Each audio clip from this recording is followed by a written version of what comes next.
we've got the anatomy of the knee. If you're looking, this is a right foot. You've got your tibia and your fibula. So anywhere there's a joint is where bones come together, right? That's what creates a joint, when bones come together. You've got the tibia, the fibula, and the femur. And then you've got the patella here, this little bone that sits on top, which is actually pretty important. If we look at the inside of the knee, you have two meniscus, a larger and a smaller. Meniscus are kind of like a cushion that provide a little bit more support and stability for the knee. If you see kind of these bony prominences at the base of the femur, they rock in and out as we extend and flex the knee. They kind of glide up the slope of that meniscus. If there's an issue to the meniscus, like my right knee has a partially torn meniscus, then you can experience popping sometimes, where the knee will feel unstable, especially when going from a squatting position to a standing position with internal rotation. So a position where you're like this and you go to stand up and turn, right? And there's internal rotation of the hip. That's where you can create a meniscus injury, or if you have one, where you'll really experience it. And you have to be more cautious when moving through our asana practice, if that is the case, as to how we come up and down from flexed and extended positions. You have a medial lateral cruciate ligament and a lateral cruciate ligament, or medial cruciate ligament, lateral, so MCL, LCL, and then we have what everybody already knows, right? You have an ACL and a PCL, an anterior and posterior. So there's a cruciate ligament that runs from the back to the front and then along the back. The posterior stabilizes and the anterior both stabilize from that front and back movement, which those of you who've been in training with me have already seen, but I have a partially torn PCL in this leg, which is why my shin shakes back and forth like that, right? When your PCL is in place the way it should be, it doesn't do that. It'll be much more stable. The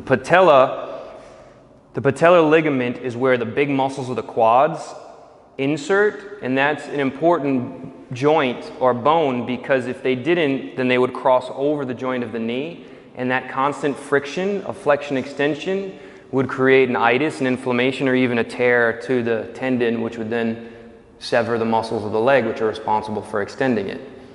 Another thing that the patella is important at doing is creating that kind of that lockout, right? The patella slides into this little groove here, and it allows the leg to be stable when it's extended all the way straight. Because this is a hinge joint, and when we think hinge joint, we think flexion extension. This is extension, this is flexion. Extension, flexion. But this joint actually has rotation, just like the elbow, very similar to the arm. After we have 10 degrees of flexion, there is some rotation of the leg. And you'll be able to feel that on your own if you sit down, if you sit like this, and just take your leg and bend it a little bit and flex your toes back. And after about 10 degrees, you'll notice you can rotate, you'll feel the shin move even a little bit. And your hip doesn't move as much. Try and move from your ankle, and the knee moves, but not the hip. Now, if you take the leg and extend it all the way, and the patella locks in place here, now try and do the same thing. The movement has to come from the hip. Now, this is important when thinking about a pose that everybody tries to, everybody who has poor hip flexibility like me, tries to master, which is, anybody know it? Lotus, right? It's an important concept to understand that there is some rotation below the knee, which helps us get into lotus, but we don't want all of the rotation to come from the knee, because that creates a lot of torque on the medial side of the knee and can create issues with the meniscus. Where a lot of people have pain is actually on the medial side when they go for a lotus position, unless they have the proper hip flexibility. The last thing that I want to mention about the knee before we start is proprioceptive ability appears to decrease. Proprioceptive ability is our ability to recognize our body in space, our brain's ability to kind of picture our body and where it is in space. Static stretching has been shown to decrease our proprioceptive ability. Now, we do a lot of static stretching in asana. So there are ways to reset the proprioceptors. What Ray Long has found and teaches is that in a position like crescent, or warrior 2 or warrior 1, right? This would be the front leg.